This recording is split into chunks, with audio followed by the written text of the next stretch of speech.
please help me in welcoming Gary Rabine.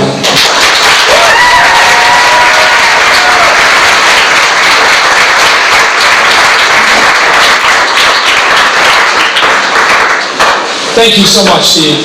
Katie, Steve, you guys are amazing. To put this together like this. I mean, I've been terrible about communicating well with you guys because, the last minute, I don't know, 5-6 hours ago, I'm saying, I could have donated some things to this. There's a couple things I could do for you. And she goes, we can still do it. I don't need to be advertised or my name on anything. You don't even have the pictures or whatever. We can auction some stuff off. So we picked a place I have in Marco Island. But, I can't believe this. It's in the doggone brochure. It's crazy. Unbelievable. Way more professional than I put together in a month. Okay? So anyway, I love God, I love my faith, I love my family, I love this country, but it wasn't always that way. When I say that, I think I always loved my country. But I didn't really understand this relationship with God and how important it was in our lives. My family was a hard-working family. I run into a couple people here today that met my father. My father's 83 years old nowadays. And I love him. He's been a blessing to me in so many ways. My father raised us to be tough, gritty, and he didn't really want us to believe in God for some reason. I found out later on why. But really, my older sister started going to church, and he kind of guilted her about going to church. I snuck out one Sunday to go to church with her. I was like 16 years old. I got home, he was mad at me. He's like, you don't need this God thing. He goes, you got me. I'm your father. You need anything, you got me. That's just something you have no accountability if you blame it all on. If you take all your responsibility, you make mistakes and you just say, ask for forgiveness. It doesn't work that way. He told me this, right? Well, I met my wife at 19 years old. At this point, we went to church once in a while. We were baptized Catholic. My mom would sneak us off to church on Easter sometimes or Christmas sometimes, once in a while. I had 4 older sisters, 1 younger brother. And my older sisters started to get into this thing called their faith, right? Whether it be Catholic or my one sister's Baptist nowadays, and she was early on. But bottom line is this. My dad had an experience in his younger life in his Catholic church. And it was a bad experience with somebody in the church. He was a single mom. And my dad told me the story later on. So I understood why he was so against this faith thing, this Catholic faith thing. But my wife, I met her at 19 years old, and my wife was 18. And she had super strong faith in God. She was a great Catholic Christian woman. And she taught me faith like nobody else ever would. Just kind of led her life to be the most giving person I've ever met before. It took me a while. My dad taught me how to work. So by this time, I had my own business. 18 years old, I started in the seal coating business and patching driveways and paving driveways. So by the time I met her, I was working 7 days a week. We got married at 22 and 21. I was working 7 days a week. I really liked work. And I thought my responsibility in life was to let her go take our kids. We had 3 kids pretty fast. Let her take the kids to church. They'll get all that. And they'll be good people. Maybe I'll eventually start going. About 10 years later, she gave me an ultimatum. She said, you know what? If you don't start going to church once a month, it's going to start bothering me. I think this is really important for you to start going. Our kids are getting into this now. They're like 7, at this time 7, 5, and 4. Do you want me to start coming? And I said, this sounds like an ultimatum. She goes, you don't have to call it an ultimatum, but I really like to see you start going once a month. So I started going. And I liked it so much, just to St. Pat's and McHenry's. We had a great priest, Father McKittrick. He was funny as can be. Started going and started liking it a lot. So eventually, by this time I was partners with my dad. Started my business at 18, about 20 years old, 21 years old, I go partners with my dad. My dad was just, again, hardworking guy, but didn't believe you should pay people, time and a half. Didn't believe that you should pay anybody like a regular employee. Just everybody should be subcontractors. It's a lot cheaper that way. So we were starting to follow. So 3 years we were partners. We had a lot of fights on jobs. Eventually, we split up. But through this time, the toughest times I've ever had in business, arguing with my dad about the paving business and all that, my wife kept us close together. She never let me forget this is my father. I need to forgive him for whatever he's doing. We ended up at about 10 years after 1993. We split up as partners.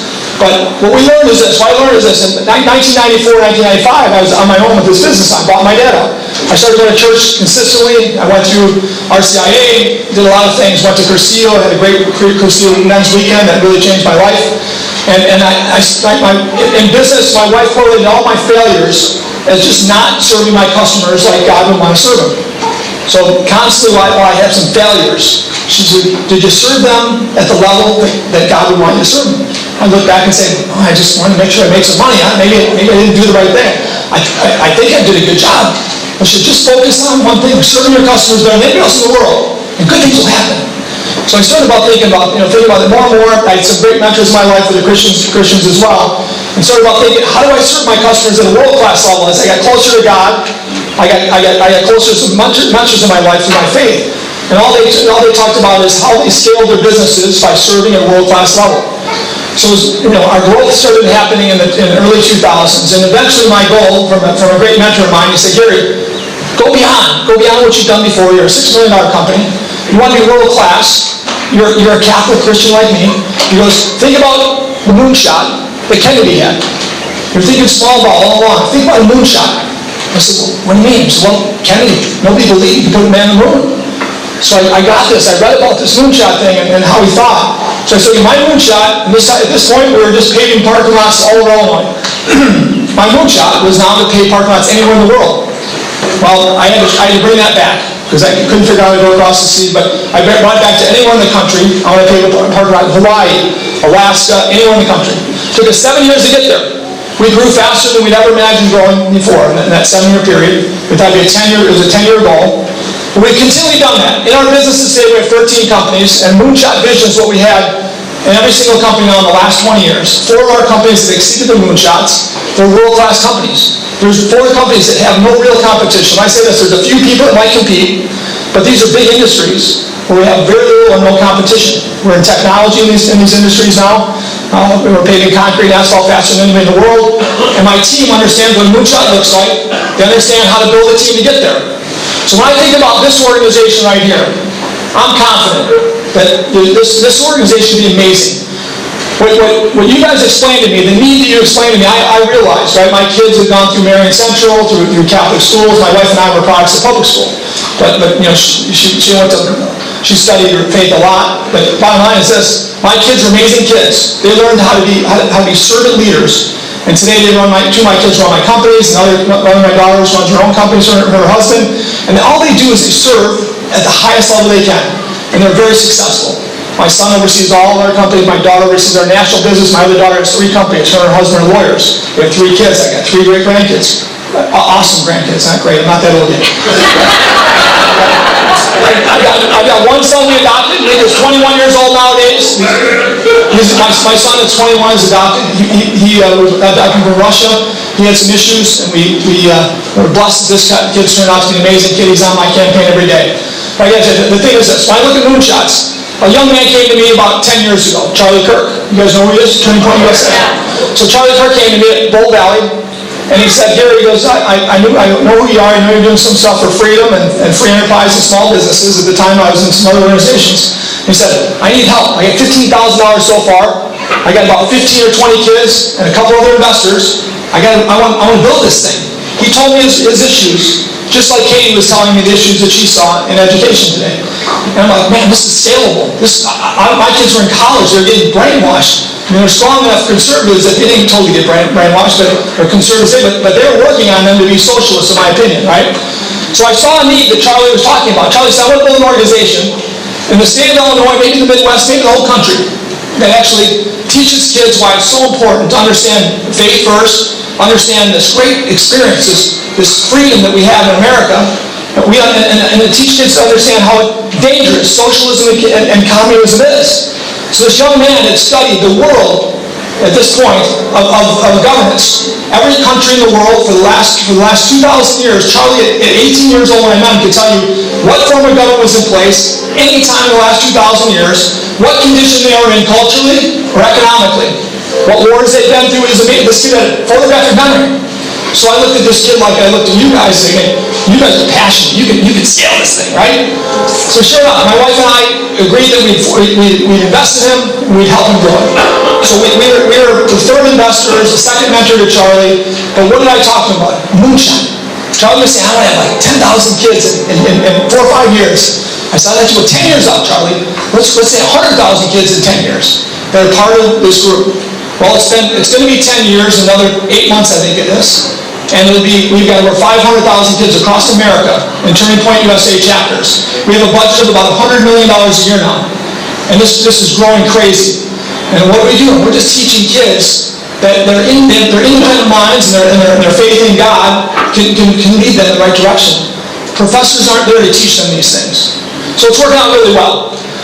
A couple of organizations have been part of the same way, just to help project the moonshot, and then help put minds together to get them there.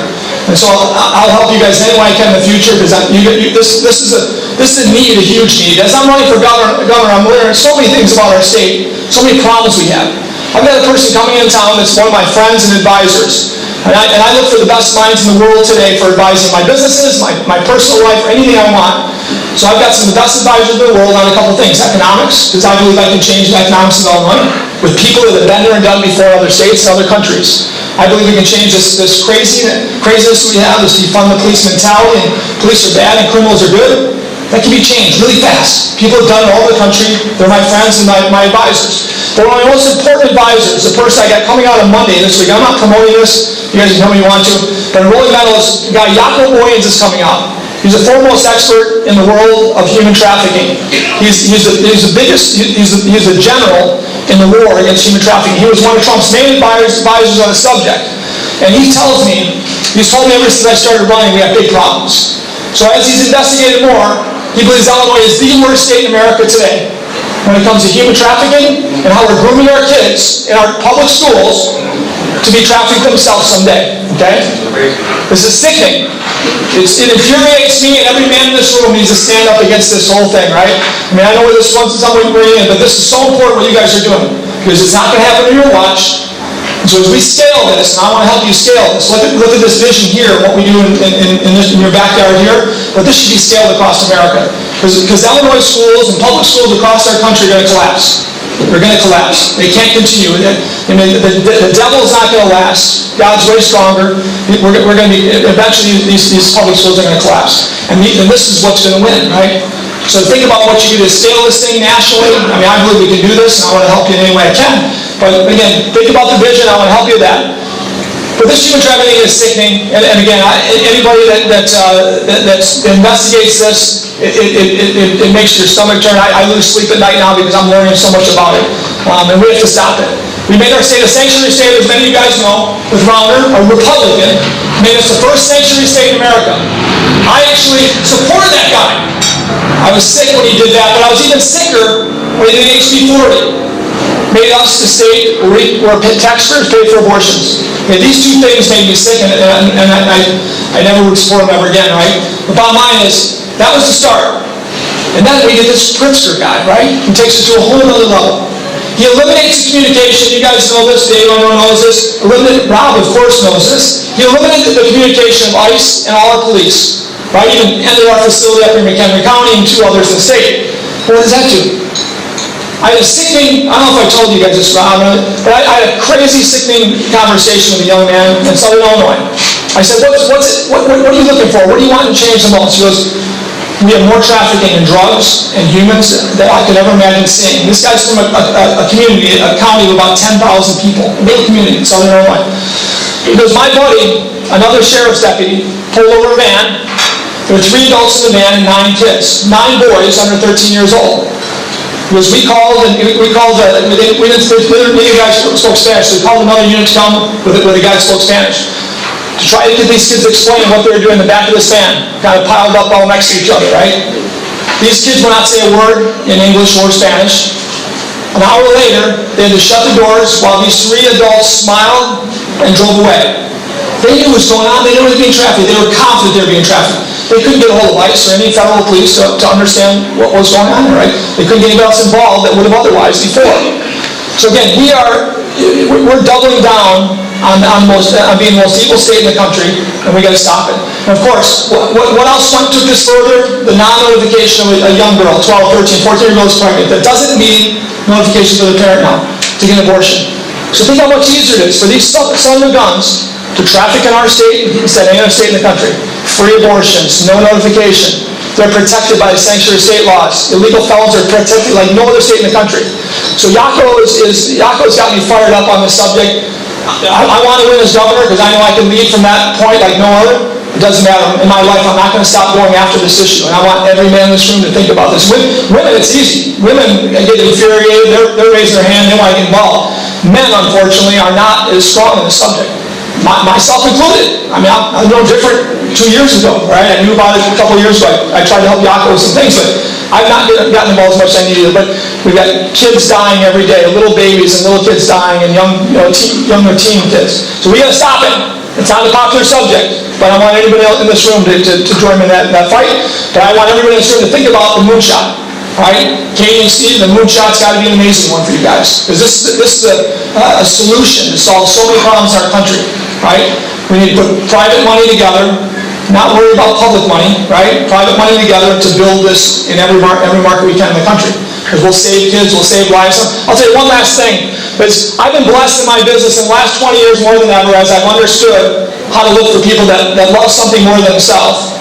Somebody that have learned from their faith to serve others before themselves. To identify people that lead in our businesses we hire, we want emotional intelligence, we want you to be able to communicate, and we want you to have something that you love beyond yourself. And we want you to know that you're going to be a great servant to our other teammates as well as our customers.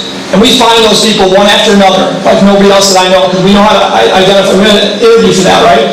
Our businesses are screaming growth on a constant basis since this time when we understood first to serve our customers first and our teammates, right? Serve like Jesus Christ would serve.